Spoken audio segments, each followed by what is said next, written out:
In 2010, a groundbreaking study by Nobel Prize-winning economists Daniel Kahneman and Angus Deaton captured the world's imagination with a compelling finding. Happiness increases with income only up to about $75,000 annually, after which it plateaus. This study quickly embedded itself in popular culture, offering a scientific basis for the age-old adage that money can't buy happiness, at least not beyond a certain point. The research suggested that once our basic needs are met and financial anxiety diminishes, additional income does little to improve our day-to-day emotional well-being. This $75,000 figure became so influential that it even inspired real-world business decisions. Dan Price, the founder of credit card processor Gravity Payments, famously raised the minimum salary of his employees to $70,000 in 2015, cutting his own compensation to make it possible. His decision garnered widespread praise as an innovative approach to business leadership, though Price later stepped down amid controversy unrelated to this policy. The appeal of the study was undeniable. It offered a tidy explanation for why the wealthy don't seem happier than the middle class, and provided a concrete target for those seeking financial contentment. The $75,000 threshold, equivalent to about $108,000, represented a sum that seemed achievable for many professionals, while suggesting that the relentless pursuit of ever higher incomes might be misguided. For years, this research provided the scientific foundation for advice to prioritize non-material sources of happiness once financial security was attained. Science at its best is self-correcting. In a remarkable turn of events, Daniel Kahneman, one of the original authors of the 2010 study, collaborated with Matthew Killingsworth and Barbara Mellers in 2023 to re-examine the relationship between money and happiness. This adversarial collaboration led to a surprising conclusion. The original research had overstated the plateau effect. The new findings, published in the Proceedings of the National Academy of Sciences, revealed that, for most people, happiness continues to increase with income well beyond $75,000, potentially up to $500,000 annually. What caused this dramatic reversal? The measurement methodology made all the difference.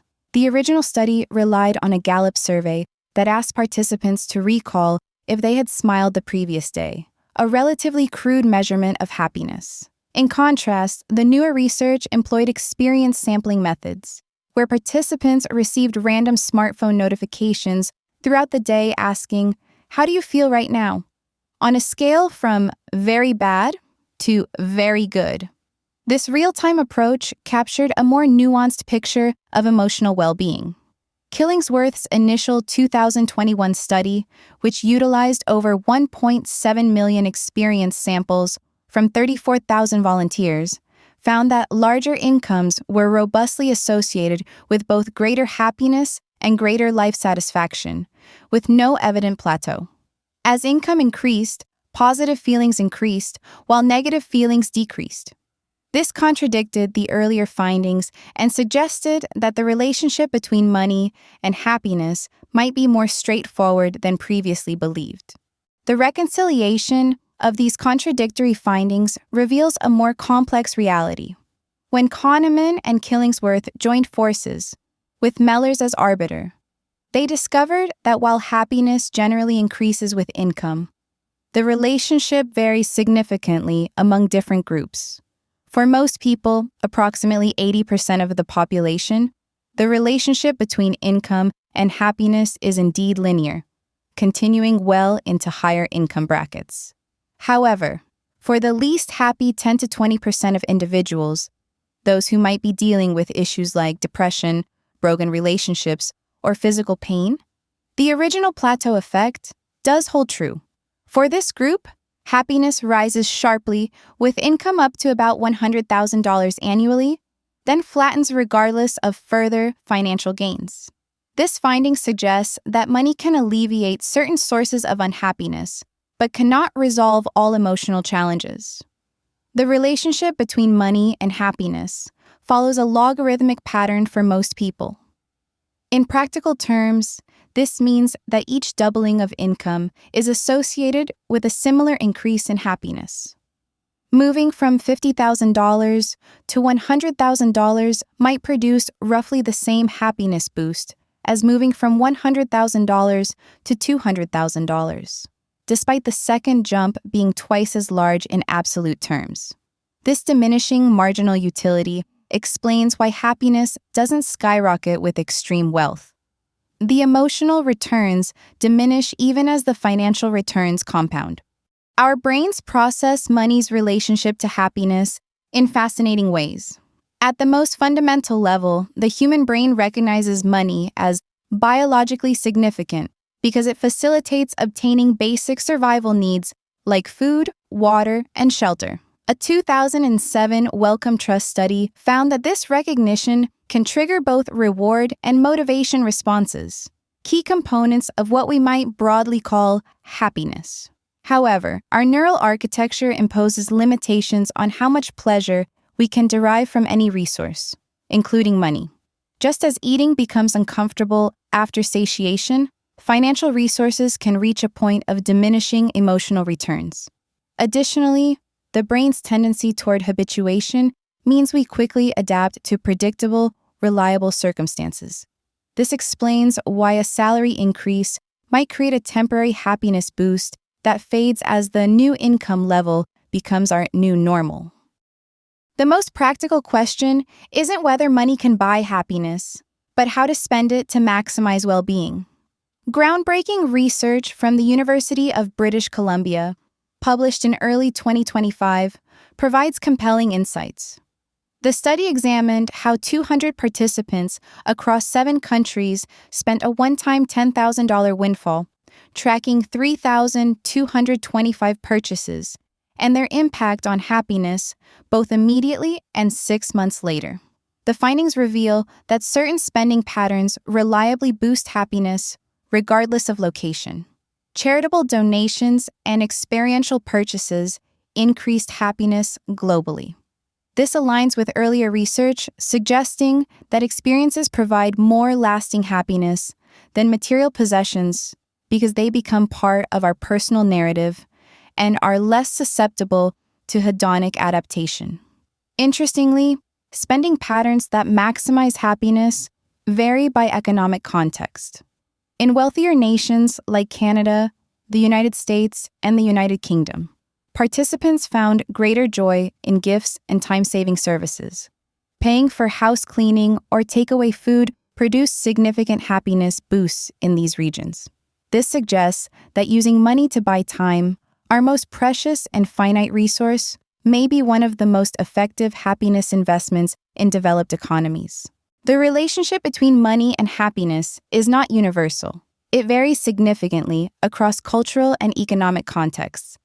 The UBC research demonstrates how practical and cultural realities in different contexts shape the happiness people derive from spending. While participants from all countries experienced happiness from certain categories like donations and experiences, the specific purchases that brought joy differed markedly by region. In higher-income countries, purchases that freed up time or strengthened social connections provided the greatest happiness returns. Conversely, in developing economies, spending on basic necessities and security often yielded the highest emotional dividends. This makes intuitive sense through the lens of Maslow's hierarchy of needs. When basic physiological and safety requirements remain unmet, satisfying these needs naturally produces greater well-being than luxury or convenience purchases. These findings help explain why the relationship between national wealth and happiness is complex. While citizens of wealthier nations generally report higher life satisfaction than those in poorer countries, the happiest nations are not necessarily the richest. Countries that emphasize work-life balance, social connection, and equitable distribution of resources often outperform wealthier but more unequal societies in happiness metrics. Perhaps the most compelling evidence that money can indeed buy happiness comes from research on cash transfer programs and universal basic income experiments. Rather than merely observing correlations between income and well-being, these studies randomly assign increased wealth to participants, allowing researchers to determine whether money causally influences happiness. A meta-analysis of these programs confirms that money does cause happiness. Moreover, these studies reveal that while both the poor and the rich experience happiness increases from financial windfalls, the gains are significantly larger for those with lower initial incomes. This finding supports the logarithmic relationship described earlier. The same amount of money produces greater happiness gains at lower income levels. These causal studies are particularly valuable because they address the possibility that happier people might simply earn more money rather than money making people happier. By randomly assigning financial resources, researchers can isolate the directional effect of money on happiness. The evidence points clearly to money having a genuine causal impact on well-being, especially when it lifts people out of poverty or financial insecurity.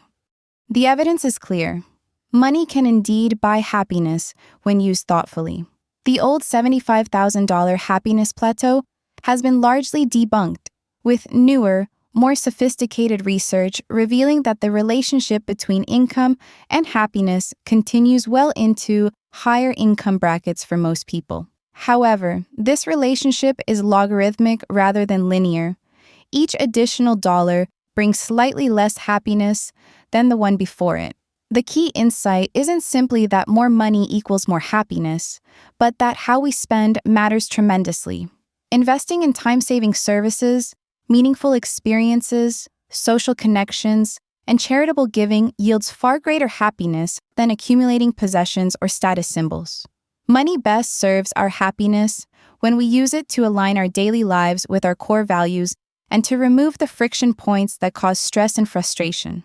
Perhaps most importantly, money's ability to boost happiness varies based on personal circumstances, cultural context, and initial income level. Those experiencing financial hardship will likely see substantial well-being improvements from increased income, while those already financially comfortable might need to be more strategic about how they deploy their resources to enhance happiness. The adage that money can't buy happiness was never quite right. The truth is both simpler and more nuanced. Money is a tool that, when wielded wisely, can indeed construct a more joyful life. The question isn't whether money can buy happiness, it's whether we're spending it in ways that actually do. Thanks for watching. Like and subscribe to Philosopher Kings for more.